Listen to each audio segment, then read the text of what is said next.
Bonjour à toutes et à tous. Sherazade, heureuse de vous retrouver ici aux Lumières du Temps.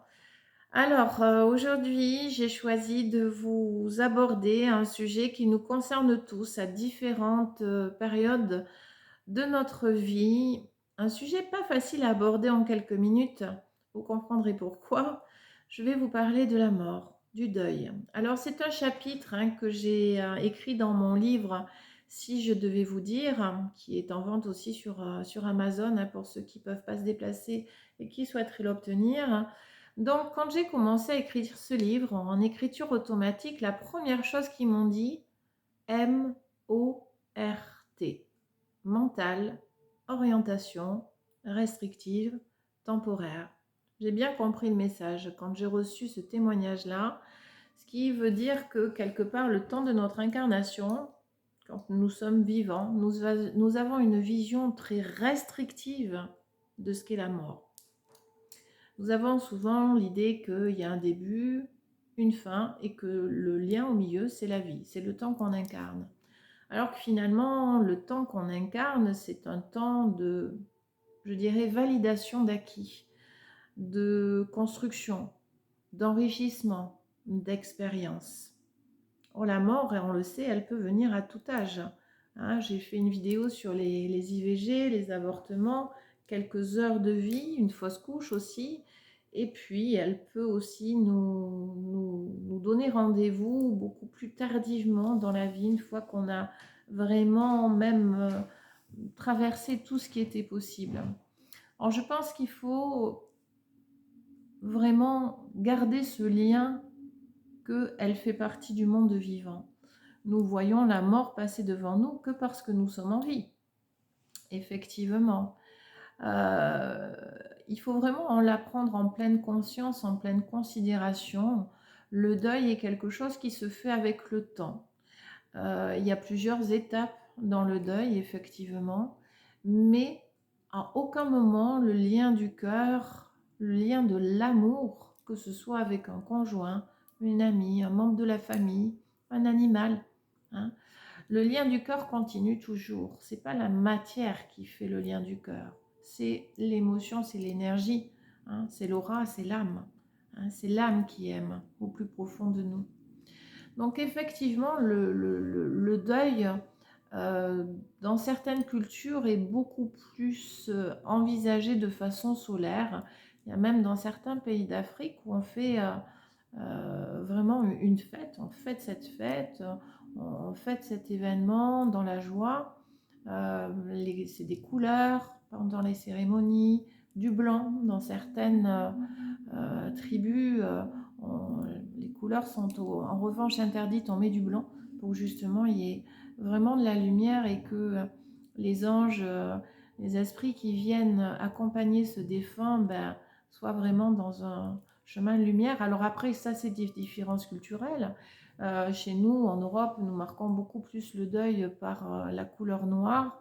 Alors, si vous me demandez mon avis par rapport à ce noir, je pense qu'il peut être nécessaire, mais le porter trop longtemps n'est pas non plus aider les défunts, parce que quelque part, plus nous allons rester dans le chagrin, dans la douleur, plus l'âme de la personne défunte va se retenir en étant triste de notre propre tristesse. Il y a un vase communicant vraiment entre l'âme, son chemin, son élévation, la vitesse à laquelle elle va pouvoir monter, évoluer. Et justement, plus nous, terriens, incarnés, nous sommes en paix par rapport à ce deuil et que nous l'acceptons, je dirais, même s'il faut du temps et que ce temps est vraiment nécessaire, l'acceptation, le fait de dire ok, c'est ok, je suis ok avec ça, j'ai fait ce que j'ai pu, j'ai vu ce que je t'ai donné le maximum de ce que je pouvais t'accompagner le temps de mon incarnation.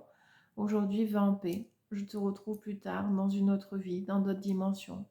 Mais effectivement, la mort, souvent, que nous regardons autour de nous, nous renvoie à notre propre mort. On se dit, effectivement, il y a de grandes chances pour que je ne sois pas éternelle, sinon ça serait.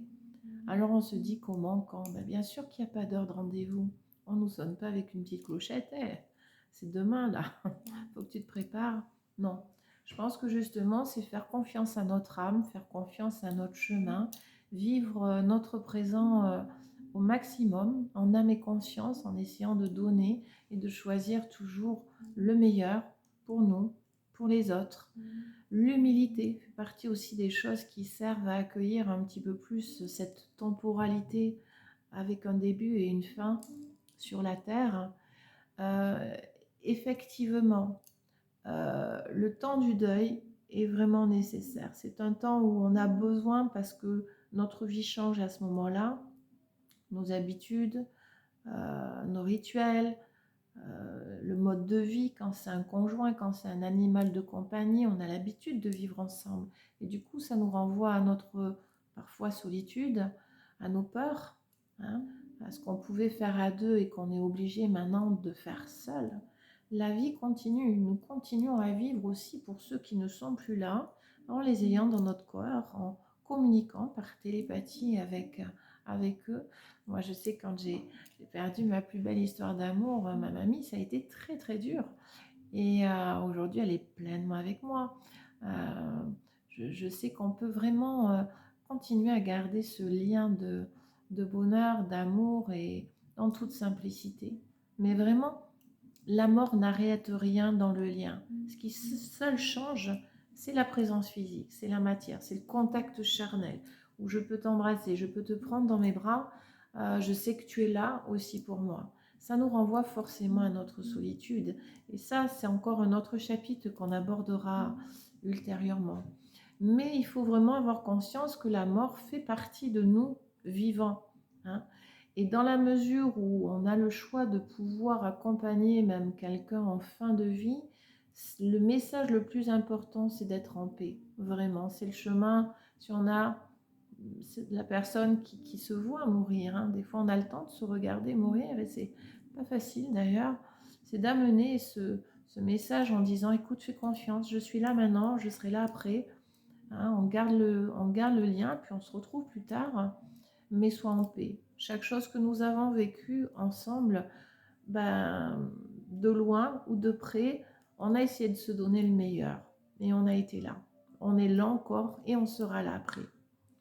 Donc vraiment, le deuil est une étape difficile dans notre vie d'humain. Nous le vivons, comme je vous l'ai dit tout à l'heure, parfois enfant, parfois plus âgé, à tout âge. Et c'est vraiment acquiescer, accueillir. C'est notre vie d'humain. Notre âme sait qu'elle doit traverser ça, je vous le dis à chaque fois, mais notre âme sait ce qu'elle va vivre et accepte la mission qu'elle va traverser. Donc c'est être humble, agrandir, si vous voulez, notre champ de vision et ne pas se centrer que sur le nous unitaire, isolé.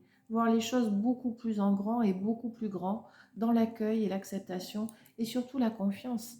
La confiance que nous sommes capables de traverser, la confiance aux autres aussi, la confiance aussi à cette âme défunte, que ce soit un humain, un animal. Voilà, garder ce lien d'amour. La matière, c'est la matière, mais nous sommes beaucoup plus grands que ce contenant que nous voyons là, même que le mien que vous voyez là aujourd'hui. Nous sommes beaucoup plus grands que ça. Donc, le temps, la paix.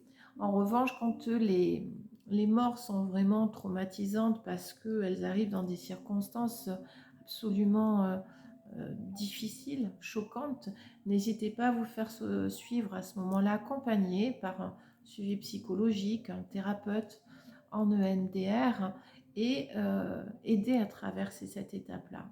Offrez-vous du temps, ce n'est pas une finalité, c'est une continuité, c'est un changement de l'état et de l'équilibre de vie. Il vous demande effectivement, il nous demande un travail sur nous à ce moment-là, reprendre considération, remettre un petit peu les paliers à niveau, se restructurer dans ce nouveau, mais penser en vie que la mort existe, c'est se sentir pleinement vivant justement et pouvoir avancer. Donc beaucoup de recul, de force, de paix et surtout immensément d'amour et de lumière. Bon, j'espère que ces quelques mots pourront vous aider ou vous ouvrir un petit peu un mode de pensée un peu plus grand par rapport à ces traversées existentielles de la vie. Je vous souhaite plein de lumière, je vous embrasse, prenez soin de vous. Au plaisir de vous retrouver la semaine prochaine. Merci pour vos commentaires ou pour vos échanges en privé, ça me touche toujours beaucoup. Vous me donnez vous aussi beaucoup de force. Prenez soin de vous. Namasté.